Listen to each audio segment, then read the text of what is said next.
Hola, muy buenas noches a todos. De verdad que para nosotros es un gran honor estar acá presentes, con todo el equipo del Colegio de Médicos y todos los colegas, de verdad que han logrado estar hasta el final acompañándonos. De verdad, eso es un honor que queremos, pues, reiterarles nuestro agradecimiento. Yo soy el doctor Ruiz, por aquí está la doctora Mora. Somos los que estamos hoy a cargo de esta sesión que creo que el objetivo nuestro va a ser realmente tratar de aterrizar un poco los conceptos en la práctica del día a día con respecto a lo que hemos venido aprendiendo a lo largo de estas sesiones. Entonces, espero que esto sea una sesión práctica de donde podamos todos, pues participar y pues aprender unos de otros. Entonces, bueno, como les decía, estamos la doctora Mora y yo, somos parte del equipo académico de Lumos, y bueno, es un honor para nosotros estar acá con ustedes el día de hoy.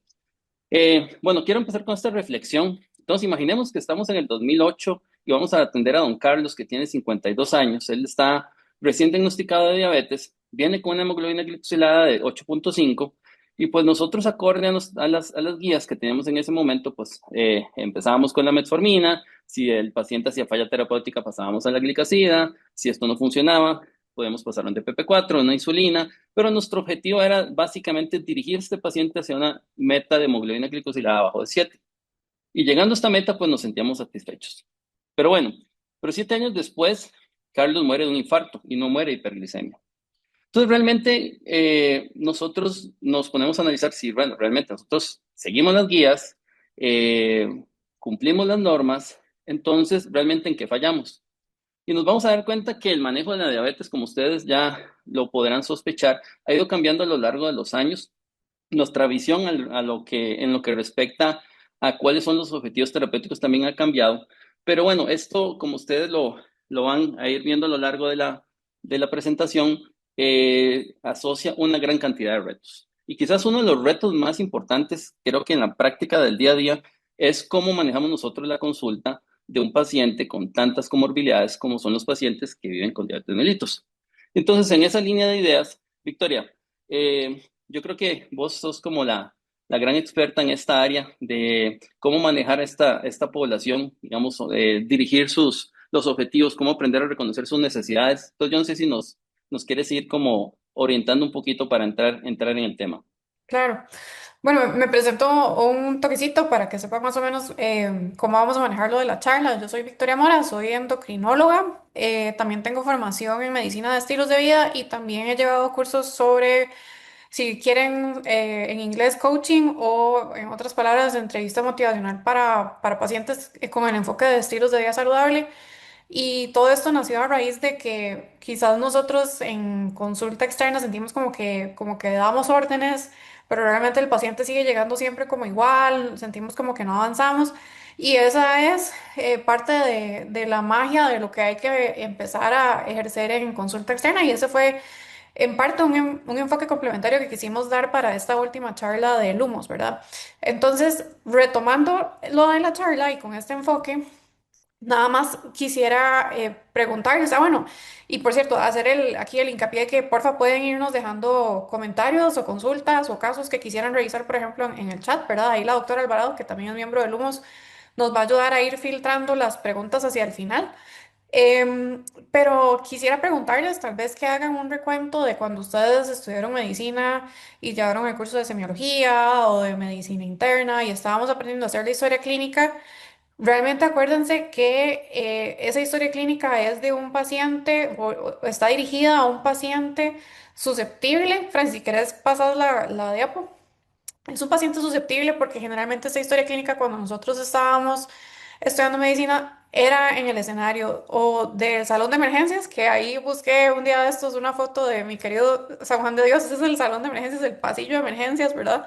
Entonces, era todo un reto realmente hacer la historia clínica y siempre era muy dirigida en el contexto de un paciente que no estaba en el total de sus capacidades, o sea, por algo estaba haciendo la consulta en emergencias.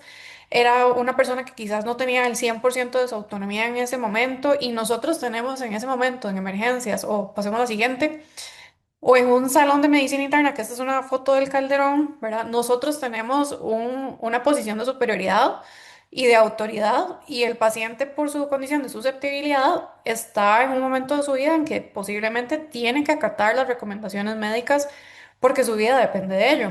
Pero hay un escenario totalmente diferente, pasemos la diapo, por favor, que es la consulta externa.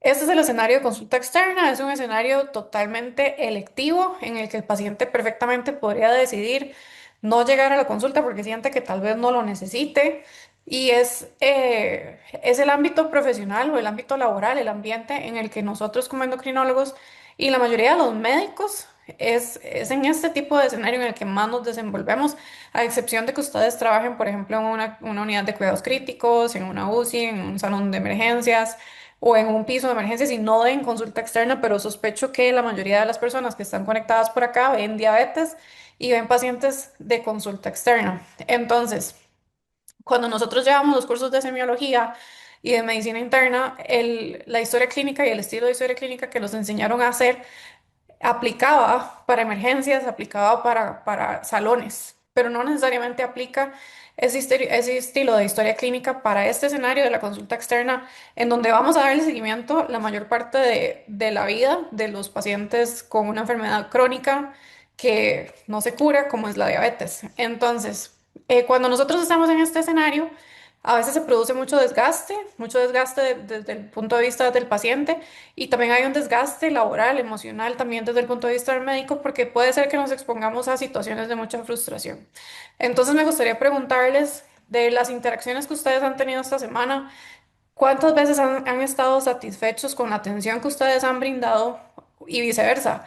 ¿Cuántas veces el paciente que ustedes atendieron, realmente aprendió algo en la consulta y salió satisfecho con la información brindada? ¿Realmente ese paciente formó parte de las decisiones clínicas tomadas o fue una cuestión unilateral? ¿Y por qué esto es importante? Porque si el paciente no se siente tomado en cuenta y no se siente comprometido con la causa, realmente no vamos a ver un cambio con respecto a la adherencia y por ende, por más que nosotros sepamos de medicina interna y endocrino y de farmacología, pues eso no se va a ejecutar, ¿verdad?, en vida real. Entonces, por eso es tan importante tomar esto en cuenta. Podemos pasar ahí. Ok, entonces, no veo ahí la cita, pero si no, ahí más abajo también nos pueden pedir la bibliografía. Todo esto es basado en evidencia. Tal vez la evidencia es de un estilo diferente al que estamos acostumbrados a leer, ¿verdad? De miles de pacientes y estudios aleatorizados y todo esto. Pero en esto de la entrevista motivacional y de la historia clínica del paciente de consulta externa, los objetivos son muy básicos y es básicamente, ¿conocimos al paciente, sí o no? ¿Verdad? ¿Sabemos quién es esta persona que tenemos al frente? Logramos evaluarlo y entenderlo y puede ser, esto es un punto bastante álgido, porque puede ser que el paciente llegó por algo, pero nosotros quisimos imponer nuestra agenda y ahí ya hay un desfase de comunicación. Entonces ahí puede ser que haya una mala adherencia a las recomendaciones que nosotros dimos. Es importante que el paciente se haya sentido entendido, ¿verdad? Y que haya sido escuchado. Y es importante también, ojalá, llegar a acuerdos con el paciente y que no sea una relación médico-paciente totalmente vertical, sino que lleguen a acuerdos con respecto al tema que es importante en su consulta y a las modificaciones que vamos a hacer con respecto a su tratamiento. Listo.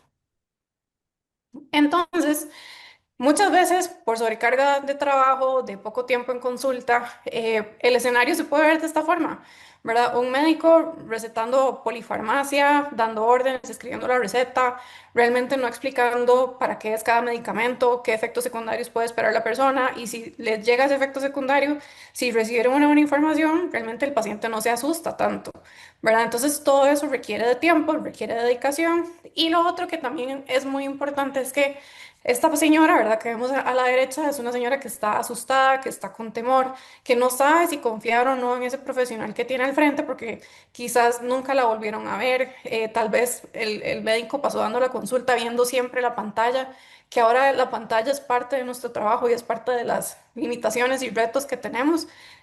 Nos puede agilizar mucho la consulta en muchas ocasiones, pero también se vuelve como en esta interfaz que se interpone entre el paciente y el médico. Entonces, todas estas cosas tenemos que aprender a ponerles atención. Em, entonces, también quería preguntarles, tal vez, piensen ahí un momentito, les voy a dar unos segundos Ustedes saben más o menos, y eso está reportado en la literatura, cuánto tiempo transcurre entre que el paciente se sienta en su silla y le preguntamos cuál es su motivo de consulta y la primera interrupción que el médico le hace. Entonces, no sé, si de repente ustedes pensarán, ¿verdad? La mayoría, unos 2 minutos, ¿verdad? Alguna gente dice, no, minuto y medio. Pero lo cierto es que la estadística lo que demuestra es que el paciente, en su mayoría, es interrumpido a los 11 máximo 22 30 segundos de su consulta. Entonces, ahí ya el médico lo interrumpió, ya frenamos totalmente la comunicación. A veces con solo esa interrupción no logramos establecer un punto en común sobre qué es lo importante para el paciente ese día. Entonces, les comento también que según literatura, con respecto a entrevista motivacional, lo que se ha demostrado es que si escuchamos al paciente con paciencia, no necesariamente la consulta se alarga. Yo, en mi experiencia personal, lo que creo es que el paciente que nos atrasa, nos va a atrasar siempre, ¿verdad? Pero el paciente que logra concretar, ¿verdad? Sus dudas en los primeros minutos, generalmente podemos generar una mejor atención y podemos llegar a mejores acuerdos y logramos una mejor comunicación. Entonces, simplemente darles, ¿verdad? Como ese preámbulo con respecto a la consulta externa. Perfecto, gracias Victoria. Sí, creo que esto siempre ha sido como un reto, ¿verdad? Porque uno siempre viene en su cabeza con una estructura de que nuestro enfoque es dirigido a tratar de identificar problemas, resolverlos en pro de la salud del paciente, pero la comunicación realmente a veces no logra permear y a veces es todo un reto porque uno se queda pensando, bueno, de toda la información que yo le quiero transmitir, ¿cuánto va a ser sano de compartirlo en una primera cita o si tenemos que esquematizarle al paciente y se va, no le vamos a poder resolver todos sus problemas hoy, pero nos vamos a enfocar en esto, porque de lo contrario creo que la experiencia, bueno, por lo menos mi experiencia personal ha sido de que posterior a la consulta, cuando tratamos de cubrir todas sus necesidades, termina el paciente pues entendiendo menos de la mitad. Entonces yo creo que al final, como vos lo decís, uno no tiene el alcance que uno cree que tiene por más expertise o buena voluntad que tengamos en esto. Pero es que sí, a Sí. veces nosotros, perdón, tenemos que enfocarnos, tenemos parte de lo que hacemos es enfocarnos, ¿verdad? Porque bien que mal, yo creo que tratar de trazar objetivos y ir modificándolos a lo largo del tiempo es parte de lo que nos toca a nosotros desde el punto de vista médico. Y en esto, uno de los grandes ejemplos, y con esto continúo, es la historia de nuestro paciente, ¿verdad? Vean que probablemente este paciente, cuando nosotros lo vimos en el 2008, estábamos bajo el viejo paradigma del glucocentrismo y en esa línea de ideas nosotros nos enfocábamos estrictamente en controlarle la A1C. Y si ustedes recordarán las guías del ADA, básicamente siempre decían empiece con metformina y después venía una serie de opciones según ciertos puntos, si eso subía peso, si eso era eficaz, si eso tenía efectos adversos, y así nosotros íbamos escalando y teníamos inclusive un comportamiento que se llamaba tratar a la falla. Es decir, le dábamos una intervención y hasta que no se nos fuera la A1C fuera de metas, nosotros pasábamos hasta la siguiente fase. Pero bueno, eso nos ha enseñado que realmente estos pacientes no los estábamos rescatando. Por eso ahora el nuevo paradigma se ha movido hacia un enfoque en prevención, que básicamente es tratar de identificar a nuestro paciente de tal manera que podamos reconocer cuáles son sus factores de riesgo principales y a través de ellos nosotros poder navegar las guías. Y es que esto tiene una razón de ser. Y aquí les muestro un estudio que es uno como un estudio de mis favoritos. Y solo me voy a enfocar en esta parte de la izquierda que estoy señalando, que es el porcentaje de pacientes que en la actualidad conviven con diabetes y ya se encuentran en prevención secundaria. Es decir, ya tienen un infarto, ya tienen un derrame, ya tienen falla cardíaca, ya tienen enfermedad arterial periférica. Vean que es una tercera parte. Eh, y esto, independientemente si este paciente se encontraba en atención primaria o en un centro especializado, la prevalencia es exactamente igual. Y esto lo traemos siempre a colación porque en la actualidad sí existe una desconexión con las guías. Porque vean que si nosotros nos vamos al 2026 y ahora lo vamos a conversar un poco más en detalle, los pacientes con enfermedad arterial coronaria, periférica, falla cardíaca, cualquiera que tenga enfermedad cardiovascular establecida, todos tienen que tener un fármaco modificador de la enfermedad. Y si ustedes ven acá, solo 1 de cada 5 están recibiendo el tratamiento que corresponde para su riesgo. Entonces, realmente vemos que nosotros, a pesar de que conocemos que hay que hacer un cambio, es difícil implementarlo. Y yo creo que estrategias y conversaciones como las que estamos teniendo el día de hoy, pues es una invitación a replantear, a reclasificar a nuestros pacientes para tratar de llegar, digamos, a las necesidades médicas de ese paciente. Y bueno, uno sí reconoce, ¿verdad? Que principalmente para los colegas de atención primaria, que si bien es cierto, va a entrar por la puerta un paciente que tiene con diabetes, después va a venir el asmático, después viene el hipertenso, después viene el paciente de control de adulto mayor. Entonces, reconocer la complejidad de las guías, pues sí, es algo que nos puede generar algún grado de agobio y, y complejidad para el cual muchas veces no nos sentimos preparados. Pero entonces yo creo que en esta línea de ideas, una manera muy sencilla de aprender a navegar estas guías es generar un punto de salida. Y creo que el mejor punto de salida que nosotros podemos tener en un paciente que vive con diabetes tipo 2 es clasificar su riesgo. Entonces, yo siempre le digo a los residentes que si ustedes van a recibir un diabético por primera vez y solamente pueden escoger una única acción que tomar en él, es clasifiquen. Porque con la clasificación ustedes ya pueden, de una manera muy temprana, muy asertiva, decidir qué es lo que este paciente necesita. Y bueno, pero entonces podríamos decir, bueno, ¿cómo lo clasifico? Bueno, realmente no existe una herramienta única. Aquí les presento un ejemplo. Estas son de las guías europeas de cardiología, donde ellos hacen una clasificación acorde a su calculadora de riesgo, que es el Score 2 Diabetes. Es una que en mi caso personal, pues me gusta. Básicamente toma parámetros que que fácilmente obtenemos en la historia clínica y con exámenes muy generales, como es la edad, el sexo, si fuma o no fuma, cómo está la presión, cómo está su colesterol total, cómo está su HDL, su glicosilada, ya incorporan el filtrado glomerular. Y bueno, algunos comentarán, bueno, pues que esas guías son europeas, entonces uno de los marcadores en la calculadora es decir de qué región de riesgo es el paciente, si es bajo, alta o moderado. Entonces, si ustedes quieren usar estas guías, eh, realmente lo que podemos nosotros aplicar es ponerlo en moderado. Entonces, si colocamos que él vive en una región de riesgo moderado, esto aplica para la población latinoamericana. Pero bueno, si ustedes consideran que, bueno, es muy complejo hacer esto, pues las mismas guías en una versión anterior, vean que se basaba específicamente en datos clínicos, o sea, no teníamos que hacer ningún cálculo y esto también es válido. Entonces vean que aquí tal vez una de las acotaciones que siempre hace uno es que se arranca con un riesgo moderado, es decir, se reconoce que el paciente con diabetes no existe en un paciente de bajo riesgo, sino que según sus factores de riesgo o la aparición ya de lesión de órgano blanco, entendiéndose como que ya tienen daño renal, ya tienen hipertrofia ventricular, ya tienen retinopatía o alguna otra, ya confiere por definición un alto riesgo. Entonces vean que ustedes pueden irse por la parte más científica con las calculadoras de riesgo, pueden utilizar herramientas clínicas nada más, pueden usar la calculadora que tal vez les genere más confianza, pero creo que el objetivo al final del día sigue siendo el mismo, que es clasifiquen. Y con esa clasificación, tal vez lo que yo les diría es que vean que ustedes pueden aprender a navegar las guías de una manera más asertiva. Porque si nos vamos al caso que teníamos al inicio y lo clasificamos como un paciente de muy alto riesgo, vean que automáticamente ustedes ya saben por dónde entran en las guías. Y es acá, generando lo que es el abordaje de la protección cardiorrenal. Es decir, este paciente, independientemente de su edad, independientemente de su hemoglobina glicosilada, el paciente tiene que tener un fármaco modificador de la enfermedad. Y al día de hoy eso se restringe a dos familias, que son todas las terapias basadas en incretinas y los inhibidores del SGLT2. Entonces, una vez que ustedes entran por acá, porque ustedes clasificaron al paciente y ya saben por dónde entran en las guías, podemos seguir navegando el resto. Entonces, bueno, si el paciente aparte de necesitar cardioprotección requiere mejorar su control glicémico, pues entonces ahí nosotros podemos identificar, bueno, el SGLT2 que le estoy dando le cubre la necesidad de A1C, el GLP-1 le está cubriendo la necesidad de A1C, y si la respuesta es que sí, pues entonces automáticamente cubrimos esto y cubrimos esta otra parte. Y si nos movemos al tema del peso, entonces, ¿qué es lo que dicen ahí las guías típicamente? Trate de darle una estrategia que lleve al paciente a las metas de peso y que lo mantengan ahí. Entonces, aquí nuevamente, usando el mismo ejemplo, si por ejemplo aquí nosotros como modificación de la enfermedad decidimos que era un GLP-1, ya cubrimos la parte cardiovascular.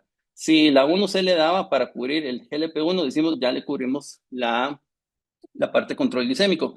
Y probablemente, como ustedes saben, las terapias basadas en incretinas, entiéndase GLP-1 o GLP-1 y GIP, son las herramientas más potentes que tenemos para control de peso. Entonces vean cómo una misma molécula puede generar beneficios en todas las áreas del abordaje de un paciente con diabetes. Y no olvidar, ¿verdad?, que esto es igual de importante que todo lo demás, que aquí nosotros tenemos que aprender a ser más estrictos. Entonces, cuando hablábamos de esa famosa clasificación y que por qué el paciente del ejemplo se nos murió a los 7 años, tal vez es que si no teníamos esto tan claro, no íbamos a ser tan agresivos porque no teníamos cuál era nuestra meta clara de presión, no teníamos nuestra meta clara de control de lípidos, no habíamos definido si necesitaba o no terapia antitrombótica y tal vez no fuimos tan agresivos en el cese fumado. Pero cuando tenemos claro cuál es el riesgo de ese paciente, como les comento, entramos en las guías, las empezamos a navegar según la necesidad del paciente y ahí nos damos cuenta que todo va fluyendo. Pero bueno, este tema siempre es complejo, pero y el paciente, cuando nosotros les empezamos a hablar de que su riesgo, de que es las guías, de que sus tratamientos, pues bueno, no está de más saber que este paciente pues va a sentirse abrumado. Entonces, ¿cómo podemos nosotros mejorar la percepción del paciente en la consulta? O sea, que nosotros podemos comunicarnos asertivamente con él. Pues, Victoria, ¿vos qué opinas de eso? ¿Qué herramientas nos recomendarías para ayudar a los pacientes en esa línea?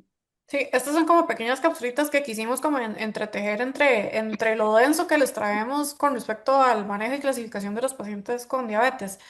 Pero digamos, pensemos en el caso que nos estaba presentando el doctor Ruiz, que es este paciente que tiene larga data de diabetes, al principio le mandaron metformina, tal vez después le mandaron glibenclamida y de último le dijeron, no, mira, usted está súper mal, entonces en realidad lo único que queda es mandarle insulina, ¿verdad? Que en realidad así era el manejo de diabetes hasta hace aproximadamente unos 20, ¿verdad? Años. Con suerte, ¿verdad? Hay gente que todavía está recibiendo ese tipo de tratamientos que realmente está desactualizado. Y cuando uno le dice al paciente no queda de otra más que darle insulina porque su azúcar está muy mal, ¿verdad? Ahí hay una barrera de lenguaje. Y en la imagen que Francis presentaba anteriormente, ustedes vieron el icono de la persona en el centro. Y alrededor, la gente que redactó esas guías hacía hincapié sobre la importancia del lenguaje, por ejemplo, y la importancia de negociar metas en común, porque todos tenemos que reconocer que no sirve de mucho que nosotros como médicos sepamos toda la teoría. Bueno, si quieres devolverte, bueno, no importa. No sirve de mucho que nosotros sepamos toda la teoría, pero si no tenemos habilidades blandas de comunicación con el paciente, realmente la adherencia va a ser muy mala. Y nosotros lidiamos con pacientes que requieren un manejo crónico de una enfermedad crónica que no tiene cura. Y para nadie es un secreto que al cabo de un año la adherencia de los medicamentos crónicos cae posiblemente a menos del 50%. Entonces, mucho tiene que ver con cómo nosotros le vendamos la idea a ese paciente que estamos realmente preocupados por su salud de una forma asertiva. Entonces, evitemos catalogar los resultados como buenos o malos. Tratemos de cambiar el lenguaje y tratemos de decir, ok, su hemoglobina glicosilada está en una zona segura o no segura. Hay que explicar las metas terapéuticas. Y ahí el tip que yo tal vez les puedo dar, ¿verdad? Una vez que el paciente entra por la puerta de la consulta externa y se sienta y le preguntamos, le podemos hacer una pregunta completa que diga más o menos como, ¿qué le gustaría que abordemos hoy en consulta? ¿Verdad? ¿Qué le gustaría que resolvamos hoy en consulta? ¿Verdad? No nada más una pregunta ahí súper abierta de cuéntame cómo va la vida, ¿verdad? Porque ya sabemos que los 15 minutos de consulta se nos fue en eso, ¿verdad? Pero tratar de decirle qué objetivos tiene usted hoy para la consulta. Y muchas veces la gente trae temas como muy laxos, ¿verdad? Es que vengo por el azúcar. Ok, perfecto. Eso ya nos da espacio a que nosotros podamos explicarle varias de las cosas que Francis nos ha ido explicando sobre cómo objetivizamos el riesgo cardiovascular o el riesgo en general de este paciente, ¿verdad? A futuro. Entonces, en ese sentido, explicar las metas terapéuticas, que recuerden que es individualizado al 100%, no hay una receta de cocina para todo el mundo. En este momento tenemos que combatir desinformación, ¿verdad? Porque en redes sociales y en los chats del barrio y la vecina, todo el mundo malinforma acerca de que la metformina es tóxica para el riñón y para el hígado, ¿verdad? Y que esos medicamentos inyectables son malísimos y bueno, entonces tratar de combatir la desinformación acerca de los efectos adversos y justificarle al paciente por qué es que yo necesito que utilice este medicamento a largo plazo. O sea, ¿cómo hago para incorporar estos medicamentos dentro de la rutina del paciente y que el paciente esté motivado y no los deje tirados? Eso es súper importante porque si para ellos esto se trata de simplemente bajar el LDL o la glicosilada, una vez que lo alcancen van a pensar que ya todo está bien y lo puedo dejar botado, ¿no? Lo que queremos es que usted no tenga daño microvascular, no tenga enfermedad macrovascular y no tenga eventos cardiovasculares y que se adhiera al tratamiento a largo plazo siempre y cuando pues, el seguro lo permita, y el sistema de salud lo permita y en general el paciente pueda seguir adelante con sus tratamientos siempre y cuando no surja una necesidad mayor. Vamos a pasar ahí la diapo. Ajá. Entonces, bueno, esto es elaborado por un psicólogo de diabetes que se llama Bill Polonsky, que trabaja en San Diego, California. Y este señor es de las personas que más trabajan sobre la entrevista motivacional en pacientes con diabetes. Entonces, vean, por ejemplo, él recomienda que nosotros imprimamos o que le proporcionemos al paciente algún tipo de material en donde vean, por ejemplo, que está la clasificación de hemoglobina glicosilada, de presión arterial y de LDL, cuáles son las metas de ese paciente individualmente, ¿verdad? Y cuáles han sido sus resultados. Y en lugar de calificarlo como algo bueno o malo, decirle al paciente, en este caso él puso que la señora se llamaba Molly, que el paciente sea el que marque, que el paciente sea el que entienda, interprete sus laboratorios con ayuda de nosotros cómo están. Entonces, por ejemplo, en este caso, Molly tenía un 8,7% de su glicosilada y es una persona probablemente joven con una reserva funcional importante que no queremos que se deteriore a corto plazo. Y entonces ella tiene que encargarse de marcar estoy en una zona no segura para saber que el paciente está interiorizando lo que le estamos diciendo en consulta. Esa es una muy buena idea que el paciente, que este señor psicólogo nos da. Pasamos ahí. Ok. Entonces, él también habla sobre la efectividad de la retroalimentación que nosotros damos en consulta, porque, por ejemplo, si hay estudios en donde comparan qué pasa si, por ejemplo, yo le doy un panfleto de información al paciente versus una consulta, puede ser con su educador de diabetes, con una enfermera, con un nutricionista o nosotros mismos si tenemos el chance, en donde nosotros le tratemos de motivar, ¿verdad? Y justificar el por qué tiene que el paciente cambiar su estilo de vida y adherirse a los medicamentos. Y le explicamos con claridad y le demos una guía, ¿verdad? Entonces, cuando al paciente se le entrega el panfleto con información, no hay ningún cambio en glicosiladas, no hay ningún cambio en el comportamiento, eso está súper demostrado. Pero cuando existen consultas de apoyo que le brindan al paciente un tiempo para él meditar y pensar en lo que es importante para sí mismo o sí misma, entonces ahí es donde se da la motivación real y ahí es donde se da el cambio real y la adherencia real. Entonces, simplemente para que ustedes, en donde ustedes trabajen, traten de pensar en ver cómo podemos ampliar nuestro trabajo de consulta externa para que al final la adherencia sea mejor y al final también los objetivos que tenemos con estos tratamientos de vanguardia, pues realmente se alcancen, ¿verdad? Porque una cosa son los estudios clínicos que Francis les va a adelantar más adelante y otra cosa es vida real. Y realmente es muy importante tratar de sacarle provecho lo más posible a los medicamentos tan buenos que tenemos modificadores de enfermedad en este momento en diabetes. Entonces continuamos con la parte de Francis y él nos va a desglosar ahí, según el tipo de paciente, cómo se beneficia de de los nuevos tratamientos. Sí, y bueno, ahí continuando, gracias a Victoria por por todos los comentarios. Bueno, esto más que todo es una propuesta, ¿verdad? De cómo nosotros podemos, en el marco de todos los pacientes que viven con diabetes, cómo los podremos ir orientando para generar diferentes fenotipos que nos hagan sentido. Es decir, como que ya nosotros reconocemos que el de alto riesgo cardiovascular nos va a hacer sentido hacer ciertas estrategias que son un poco diferentes al paciente renal, que son un poco diferentes al paciente cuya predominancia va a ser el hígado graso asociado a trastornos metabólicos. Entonces vean que cuando hablamos aquí de las prevalencias, aquí jamás esto va a dar 100%, ¿verdad? Esto lo que nos habla es de que estas comorbilidades muchas veces están traslapadas. De hecho, frecuentemente están traslapadas y entonces nosotros, pues creo que parte del truco es aprender a reconocer qué está predominando o qué es lo que más riesgo le está generando a ese paciente para poder dirigir nuestras energías a cubrir esa complicación. Entonces, vean, vamos a ir hablando un poquito a cada uno de ellos. El más sencillo, es el escenario número uno, que es el paciente donde nosotros lo clasificamos y nos da un riesgo moderado. Ese es el típico paciente que es el que trabaja en una transnacional, que tiene un seguro privado, que les llegan a hacer chequeos cada cierto tiempo y que en un examen salió con una glicosilada en 7,3. Entonces, ese paciente cuando nosotros lo revisamos no tiene lesión de órgano blanco, no tiene complicaciones relacionadas con la diabetes todavía, probablemente convive con obesidad con más frecuencia que no. Pero entonces el punto es que cuando nosotros clasificamos a este paciente y entra en el riesgo moderado, que vean que es casi la mitad de la población que estamos viendo en la actualidad, nosotros ya no entramos en la guía, entramos por el área de riesgo, prevención de nefroprotección. Estamos entrando donde ya va a predominar es qué hacer con el control glicémico, qué hacer con el control ponderal y qué hacemos con los factores de riesgo. Porque básicamente nuestro objetivo ahí es, si este paciente no se ha complicado, es que no se complique. Entonces, vean que aquí sí nosotros podemos típicamente ser más agresivos en cuanto a las metas de control glicémico, podemos dedicarle más tiempo a tratar de generar control de peso, porque sabemos que al final todo el tejido adiposo y funcional es el que traduce las complicaciones que estamos viendo.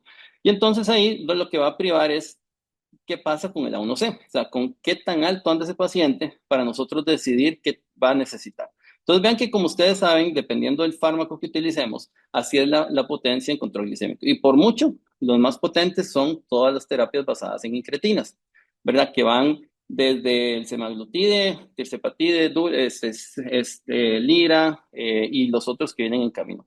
Vean que la insulina viene en un segundo lugar, ¿verdad? Porque ya desde hace algunos años hemos aprendido a reconocer que desplazó en potencia los GLP-1 a la insulina. Y si pasamos a estrategias que no son tan potentes, pero que aún lo siguen siendo, pues son algunos de los GLP-1 de primera generación, como el exenatide y el liraglutide. Y vean que aquí ya después vienen las otras moléculas orales, sulfonilureas, inhibidores de SGLT2, y ponen ahí como un punto intermedio, de una manera un poco injusta para mi gusto, a los de PP4.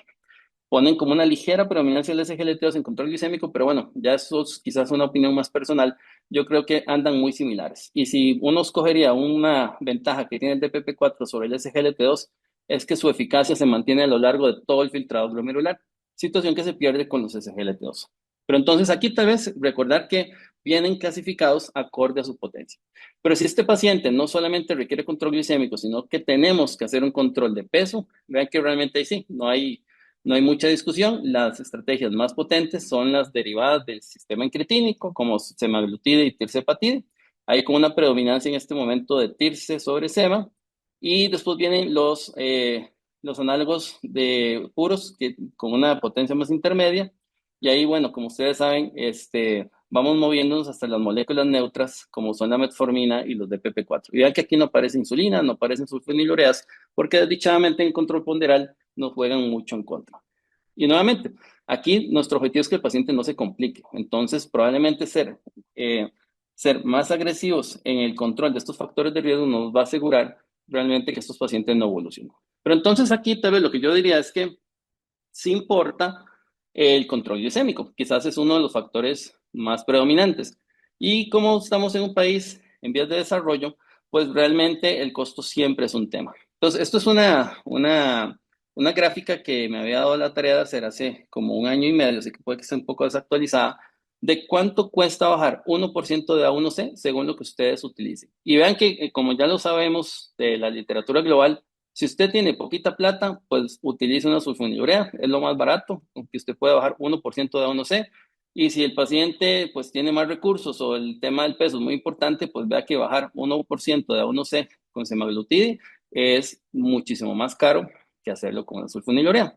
Y vean que la metformina pues tiene su costo, ahora que estamos hablando, esta es la de marca, esta es la glisulin, pero vean que entonces hay diferentes estrategias en las cuales nosotros podemos escoger, porque aquí sí tenemos la posibilidad de escoger con qué vamos a bajar la hemoglobina glicosilada de estos pacientes. Entonces, costo siempre va a ser importante porque recuerden, y eso lo dijo la doctora Mora, lo que uno necesita es no solo justificarle médicamente por qué el paciente necesita esa estrategia, sino nosotros tenemos la responsabilidad de tratar de asegurarnos que ese paciente la pueda mantener en el tiempo.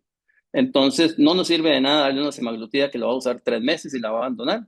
Mejor nos vamos con opciones más accesibles que sean más sostenibles para el paciente. Ahora bien, nos movemos al segundo fenotipo que quizás es el que más escuchamos porque es el que suena pues, en todos los estudios, de lo que hablamos siempre, que es el paciente que tiene enfermedad cardiovascular establecida o que tiene marcadores de alto riesgo. Entonces, que acuérdense, estos marcadores de alto riesgo los definimos cuando lo clasificamos. Entonces, aquí, como les decía al inicio, no hay mucho que hacer. O sea, podemos escoger dos herramientas, o un GLP-1 o un inhibidor de SGLT2. Pero bueno, vean que acá no todos los análogos de GLP-1 están aprobados y no todos los inhibidores de SGLT2 están aprobados para prevención de eventos cardiovasculares en población de alto riesgo. sea, estos son los que tenemos en la actualidad. Aquí tenemos realmente los primeros tres. Y en cuanto a los SGLT2, tenemos a los tres. Entonces, aquí uno podría decir, bueno, las guías no me generan o no me indican cuál escojo. Entonces, yo podría decidir escoger uno sobre el otro. Pues sí existen ciertos elementos que podrían inclinarnos la balanza hacia un lado y hacia otro. Y aquí les presento esta gráfica que a mí me gusta mucho porque creo que nos ayuda a ejemplificar, digamos, el punto que estamos buscando. Y es que si nosotros tenemos dos fármacos que generan modificación de la enfermedad, ¿cómo escogemos uno sobre el otro? Y quizás en los pacientes que son de un perfil más aterosclerótico, quizás los análogos de GLP-1 tienen un mejor desempeño y eso lo vemos por los números necesarios para tratar. Entonces vean que, por ejemplo, con liraglutide, con semaglutide en el paciente renal, semaglutide oral, vean que los análogos de GLP-1 tienen NNTs más bajos que, por ejemplo, los SGLT2, que van aquí en PAREC, por ejemplo, el NT fue de 63, el DICLER fue de 104. Entonces vean que las reducciones en el paciente de perfil más aterosclerótico, quizás los análogos de GLP-1 ofrecen un mejor NNT cuando lo comparamos con los inhibidores de SGLT2. Y hay complicaciones específicas, como es el ictus, donde sí, definitivamente los análogos de GLP-1 se diferencian de manera significativa de los inhibidores de SGLT2. Pero aquí les quise poner las estatinas en el medio, porque vean que nadie cuestiona en el 2026 que las estatinas son herramientas de un alto impacto de prevención cardiovascular, pero vean que el NNT global es alrededor de 56. Los GLP no tienen un mejor NNT.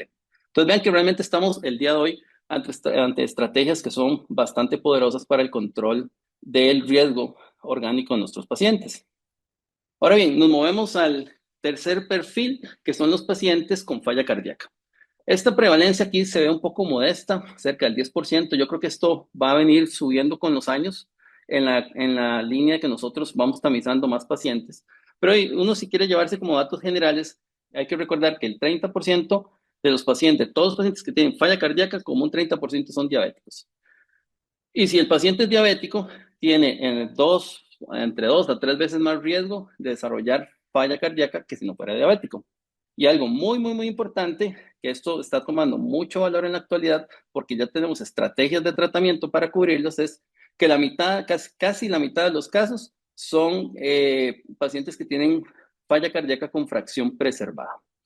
Entonces, ahí, como ustedes ya lo habrán visto a lo largo del tiempo, los grandes los grandes representantes de esta familia de tratamientos que controlan esta complicación son los inhibidores de SGLT2.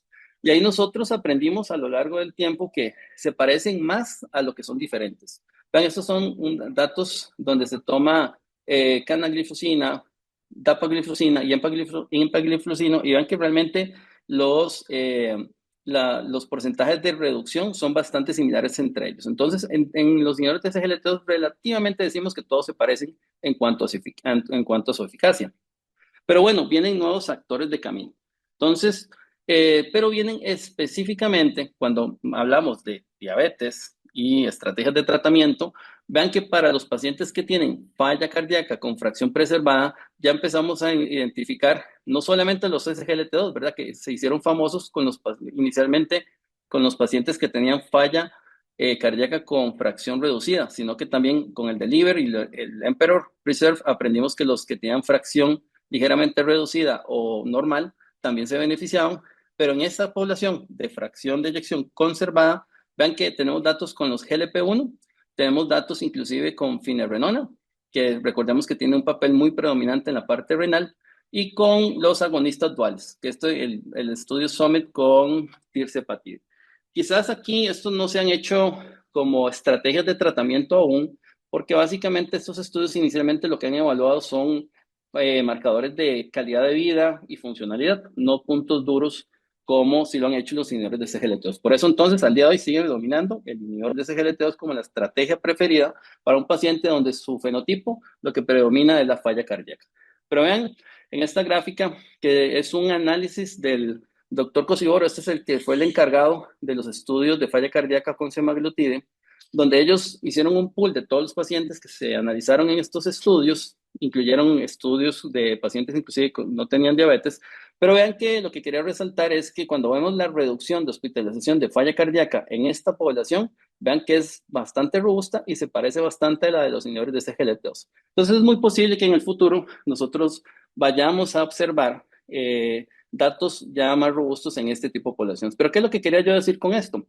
Que si bien es cierto, el inhibidor de SGLT2 siempre va a ser el que va a predominar, si nosotros tenemos necesidad de generar más control glicémico, pues probablemente el análogo GLP-1 en una población con falla cardíaca vaya a ser una muy buena elección. Y ahora nos movemos al cuarto fenotipo. Este quizás es mi preferido. Yo siempre creo que he sido como un nefrólogo frustrado, pero bueno, quisiera como resaltar que la enfermedad renal del diabético, tenemos una prevalencia del 40%. Y esta es una gráfica de la doctora Catherine Toro, quizás es la líder de opinión más importante en enfermedad renal del diabético. Y lo que ella nos dice es que el 40% de los pacientes que viven con diabetes tipo 2 tienen enfermedad renal crónica. Y que de este grupo de pacientes que conviven con diabetes, solo el 10% llega a ser candidatos a alguna estrategia de sustitución renal, entiéndase diálisis, diálisis peritoneal o trasplante renal. Pero uno pensaría que es porque nosotros los rescatamos, pero vean que realmente no, es porque todos se murieron antes de llegar. Entonces siempre yo le digo a los residentes cuando pasamos por la unidad de hemodiálisis del México que los pacientes que están ahí son realmente sobrevivientes de la catástrofe que genera la enfermedad renal crónica. Pero bueno, parte del problema, y creo que estos foros nos ayudan como a volver a generar espacios de oportunidad, es que yo creo que nosotros necesitamos tamizar más a estos pacientes. ¿Y por qué sería esto importante? Esta gráfica me parece que lo ejemplifica bastante bien. Vean que a lo largo de los años, en los pacientes con diabetes, todas las estrategias que hemos hecho nosotros de ser más buenos con la presión, de ser mejores con el control glicémico, de darles estatinas, todos vean que han generado su beneficio. Vean cómo baja la tasa de mortalidad asociada a todos estos eventos, pero vean que el riñón se quedó plano. Esto lo que significa es que a lo largo de los años, pues ha sido como el órgano que ha quedado en el olvido. Y no solamente quizás porque no lo revisamos tanto, no lo tamizamos, sino que no tenemos herramientas para darles tratamiento. Pero eso es algo que ha cambiado en estos últimos 5 años y de una manera bastante robusta. Y por eso es que es importante traerlo a colación. Pero bueno, yo creo que uno debería empezar por aquí, que este siempre es un llamado, como dicen los gringos, un call to action con respecto al tamizaje. Vean, estos son datos norteamericanos del estudio Cure-CKD, donde básicamente lo que refleja es que si nosotros nos colocamos aquí pacientes que tienen enfermedad renal crónica y diabetes, vean que el 90% de sus pacientes no tenían ni siquiera una relación albúmina-creatinina en el momento que los analizaron. Es decir, el gran grupo de pacientes con estas complicaciones ni siquiera las estamos identificando. Y es algo tan sencillo como pero una muestra de orina y con una creatinina sacar un cálculo matemático. Entonces siempre los invitamos a que esto sea parte de su checklist cuando vean a un paciente con diabetes. Pero bueno, nuevamente, buscando esta medicina de precisión, que es lo que nosotros les ofrecemos a estos pacientes. Y bueno, y en primera línea, nuevamente, al igual que ocurre con falla cardíaca, son los inhibidores de SGLT2 los que han dominado este campo, donde todos, de igual manera, con ciertas pequeñas diferencias, han demostrado ser muy similares en cuanto a su eficacia, tanto en control del albuminuria como en el control de la calidad del filtrado. Pero bueno, en los últimos años, como les dijimos, pasamos un montón de años donde solamente le podemos dar un IECA, un ARA2. Nos estamos moviendo ahora con medicamentos como son los antagonistas del receptor de mineralocorticoides, específicamente finerenona, donde en estudios, como fue el Fígaro, demostraron que los puntos renales se podían reducir hasta un 18%, con un seguimiento medio de 2 años y medio, aproximadamente como 2 años y medio. Entonces, vean que realmente sumamos un actor más recientemente, pero esto no se ha quedado así, pero esto ha seguido evolucionando. Y, por ejemplo, en el 2024, quizás como el estudio más esperado en el mundo del GLP-1 fue el estudio FLOW, que sé que muchos ya lo conocen, pero vean que demostró una reducción de los puntos renales de hasta un 24%.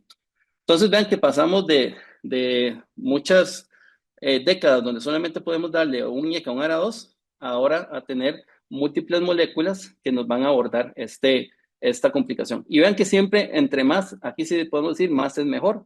Vean esta gráfica en cuanto, cuando hablamos de terapia de combinación, como entre más actores nosotros incluyamos, más beneficio obtenemos en cuanto al riesgo de complicaciones de tipo renal. Y es por eso que en la actualidad, al igual que lo hicieron los cardiólogos inicialmente con sus cuatro fantásticos en falla cardíaca, tenemos nuestros cuatro fantásticos en la enfermedad renal del paciente que convive con diabetes. Y ahora bien, ya entrando como en el último fenotipo, no es el último en incorporarse, no porque no fuese importante, sino porque nosotros no teníamos como una estrategia de tratamiento que ofrecerles. O sea, el hígado graso, todos ustedes lo han escuchado desde la escuela de medicina y desde antes, pero realmente en la actualidad sí ya tenemos ya herramientas de control que nos permiten ofrecerle algo a estos pacientes. No solamente informarnos de lo mal que están, sino ahora podemos hacer algo para modificar la historia natural de la enfermedad, los trastornos hepáticos asociados a trastornos metabólicos. Pero es súper prevalente, 2/3 partes de la población. Y si queremos ver esto en números, ¿verdad? Pues esto es una gran epidemia donde nosotros solo estamos viendo la punta del iceberg. Eso traduce en datos, por ejemplo, norteamericanos son responsables de más de 12.000 trasplantes, son culpables de más de 30.000 casos de cáncer de hígado y bueno, vean, más de 52.000 fallecimientos por falla hepática en datos norteamericanos. Entonces vean que esto realmente no es algo light, ¿verdad? Es algo que nosotros sí tenemos que ubicar. Entonces cuando ustedes reciben ese paciente que tal vez les da que tiene un riesgo moderado, pero identificamos que tiene un hígado graso, pues debemos prestarle mucha atención porque en la actualidad, como les decía, sí tenemos que ofrecer. Pero quizás el punto más importante, y esto también lo resaltaba yo con la parte renal, es de que tenemos que aprender a identificar quién del montón de esas 2/3 partes de pacientes que tienen diabetes y tienen hígado graso son los que meritan más vigilancia. Y para eso está la famosa herramienta que es el FIP4, ¿verdad? Que eso básicamente ustedes con un hemograma y transaminasas con la edad del paciente pueden generar un marcador de riesgo que lo que nos va a decir es en quién tenemos que nosotros ser más cautos y explorar más y en quienes nos podemos quedar un poquito más tranquilos. Entonces, básicamente ahí lo que significa es que si ustedes tienen un FIP4, ¿verdad? Que todas las calculadoras de los celulares la tienen y nos da más de 1.3, lo que hay que hacer con ese paciente es realizarle una elastografía para tratar de clasificarlo, su nivel de, no solamente de estetosis, su nivel de fibrosis, que quizás es lo que más nos importa, ¿verdad? Pues el nivel de fibrosis es lo que va a pronosticar la mala evolución de estos pacientes. Entonces, si nosotros ya tenemos esto claro, vean que las mismas guías, y esto es una gráfica de las guías del ADA de recientes, vean que en la mayoría de los escenarios, si nos ubicamos aquí en el grupo de pacientes que tienen diabetes, vean que independientemente si es un F0, F1, si es un F2, F3, vean que inclusive los pacientes que tienen F4 con una cirrosis compensada, vean que los análogos de GLP-1, o sea, las terapias basadas en incretinas y la pioglitazona, son las herramientas que más se recomiendan. Y eso básicamente, ¿por qué? Y ahí tal vez sí tendremos que hacer la salvedad. Al día de hoy, el único fármaco que está aprobado en este tipo de complicación es semaglutide. Y eso sí, en la dosis de 2.4. Y esto nació del estudio Essence, que aquí esto es como la infografía de este estudio, donde básicamente se logró demostrar que sin necesidad de tener que perder mucho peso, vean que aquí la pérdida de peso fue apenas 10.5%, los pacientes lograron una reducción de fibrosis de un 36, casi un 37%, contra placebo que apenas alcanzó el 22%. Esto demostrando una significancia estadística que fue lo que logró la aprobación de este medicamento. Entonces, en la actualidad, a nivel mundial, solo hay dos herramientas de tratamiento para un paciente con este fenotipo y una de ellas es semaglutide. La otra es el resmetirón, que ni siquiera existe en América. Pero bueno, en la actualidad, si ustedes tienen un paciente con este perfil, ya tienen que ofrecer. Entonces, ya para cerrar con algunas reflexiones finales, Victoria, no sé si vos quieres hacer un comentario inicial. Em, Voy, que no he activado la cámara ya ahora sí. Bueno, sabemos que tenemos el reto de dominar toda la parte teórica, que cada vez hay más información, pero al mismo tiempo tenemos más herramientas para tratar pacientes complicados. Creo que el paciente diabético hoy en día tiene mayor expectativa de vida. De hecho, ya hay estudios que dicen que pacientes con diabetes, por ejemplo, tipo uno están llegando a tener esperanza de vida tan prolongada como las personas que no tienen diabetes tipo uno. Y entonces el gran reto de nosotros es en esto la polifarmacia y la adherencia, ¿verdad? A tantos tratamientos que ahora tal vez le tiro la bola a Francis en un ratito para que me cuente cómo hace para negociar con los pacientes y seguir agregando. Por ejemplo, yo siento que cuando ya voy por finerenone, ¿verdad? Ya el paciente lleva por lo menos como unos 8 medicamentos adicionales, porque no solo son diabéticos, ¿verdad? También tienen hipertensión y dislipidemia y otras cosas, antiagregantes, etcétera.